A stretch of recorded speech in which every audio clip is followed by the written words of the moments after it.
Jangan jauh-jauh. Sini. Ada MDA sini. Jangan jauh-jauh. Jajan aja. Ayo cepat. Gas. Nah, sini. Oke, gas. Nah, situ aja. Sini semua. Nyanyi kita dulu. Cepat. Biar kena sawer kali ya.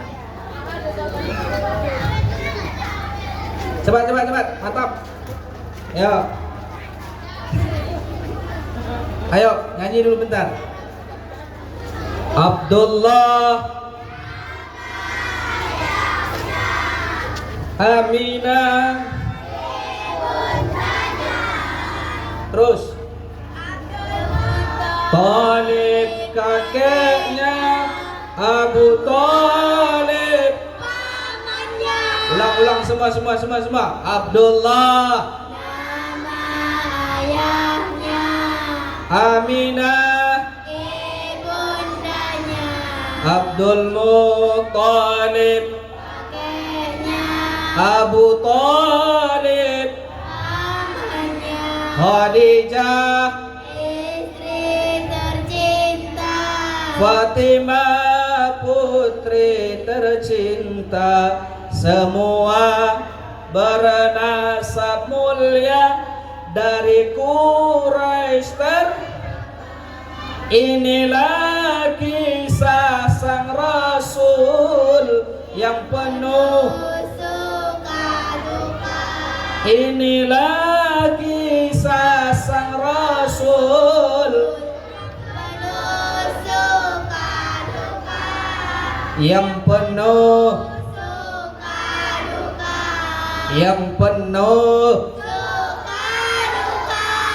Masya Allah. Tepuk tangan dulu dah. Masya Allah. Ini insya Allah generasi pasir putih yang bakalan menjadi penghafal Al-Quran,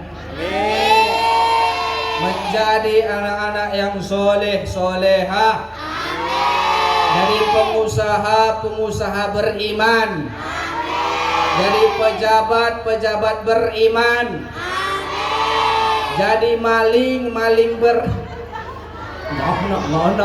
ngonok. Masya Allah, kita doakan anak-anak ini insya Allah menjadi anak yang berbakti kepada orang tuanya, jadi kebanggaan untuk pasir putih ke depannya. Balik.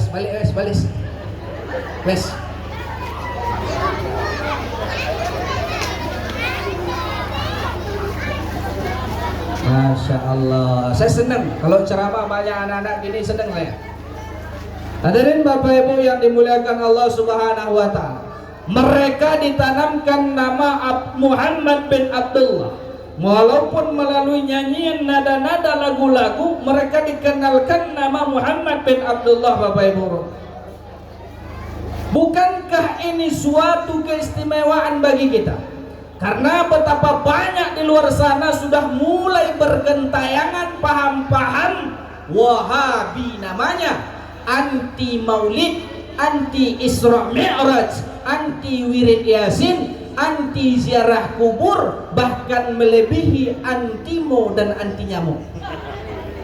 Semua anti dia Bapak Ibu rahimakumullah. Maulid bid'ah, Isra Mi'raj bid'ah, doa bersama bid'ah, semua dia bid'ahkan Bapak Ibu rahimakumullah. Dia tidak tahu yang dia bacakan hadis kullu bid'atin dolalah. Dia maknai kullu di situ adalah semua, padahal kullu juga berarti sebahagian. Kullu tidak serta merta artinya seluruh, tetapi kullu artinya juga sekadang-kadang diartikan dengan ba'dun, sebahagian bid'ah itu sesat. Yang kita laksanakan maulid, ayo kita buka. Tadi acara dibuka pakai basmalah, betul? Bid'ah enggak? Enggak. Bid'ah enggak bismillah? Enggak, guys.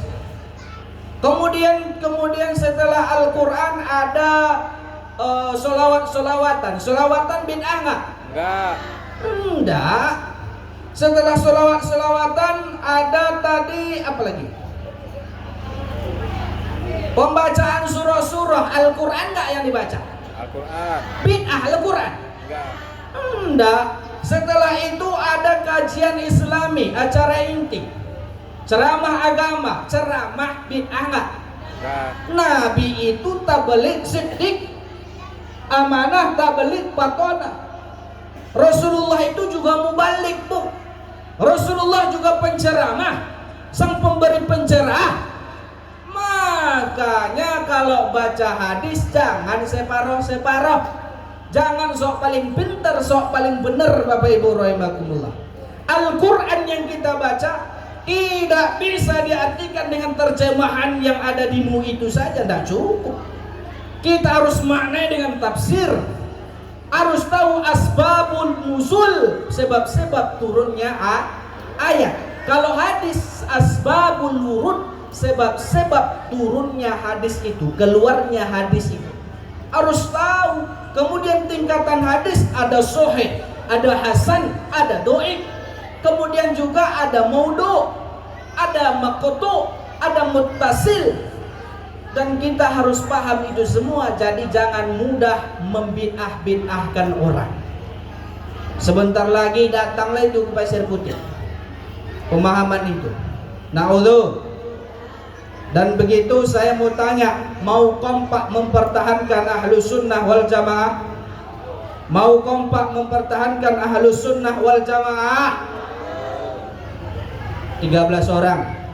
Mau kompak mempertahankan Ahlus Sunnah wal Jamaah? Mak menyala bah. Hadirin Bapak Ibu yang dimuliakan Allah Subhanahu wa taala.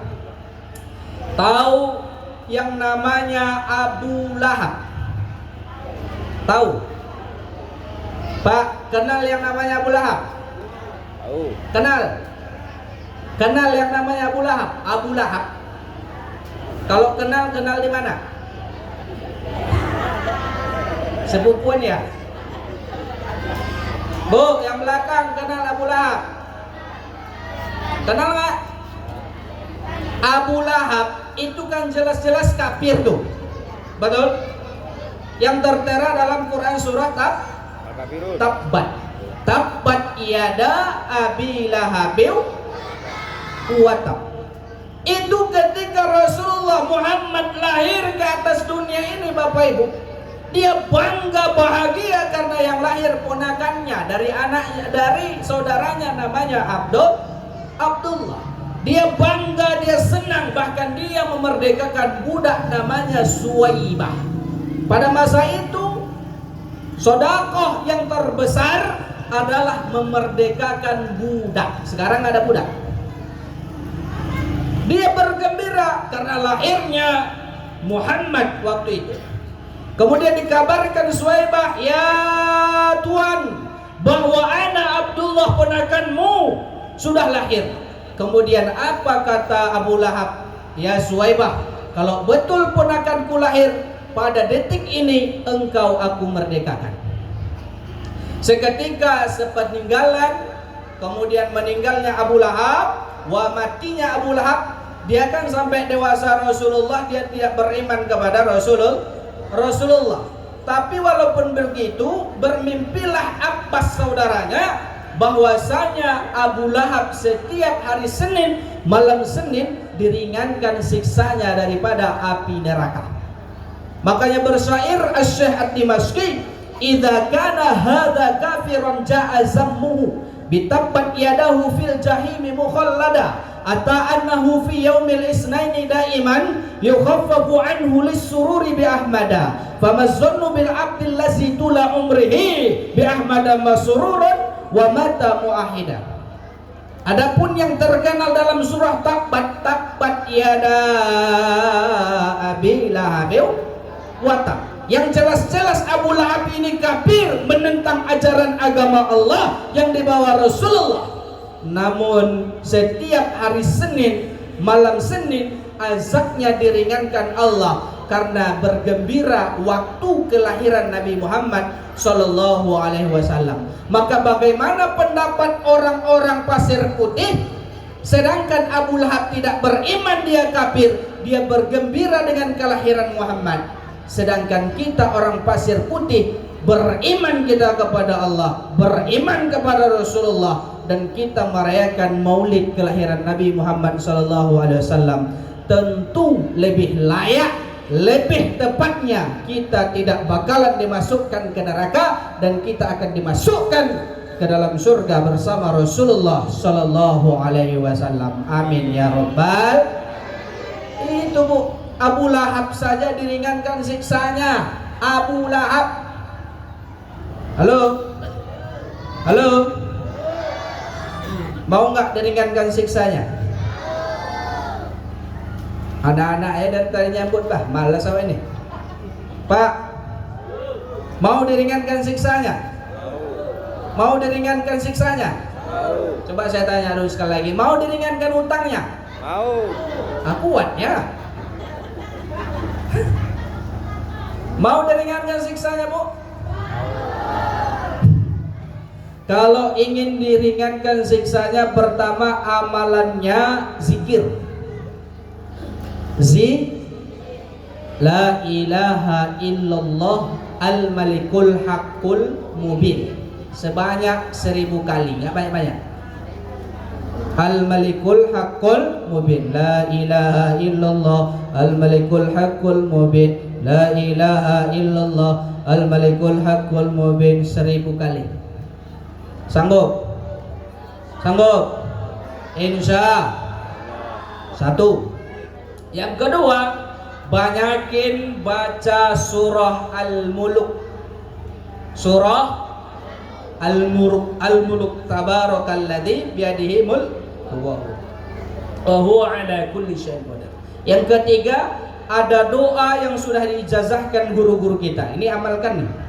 Allahumma ja'alna aminan min dhikil kubur. Satu. Allahumma ja'alna aminan min fitnatil kubur. Dua. Allahumma ja'alna aminan min adabil kubur. Dapat? Dapat, coba ulang Bu. Ayo, 1, 2, 3.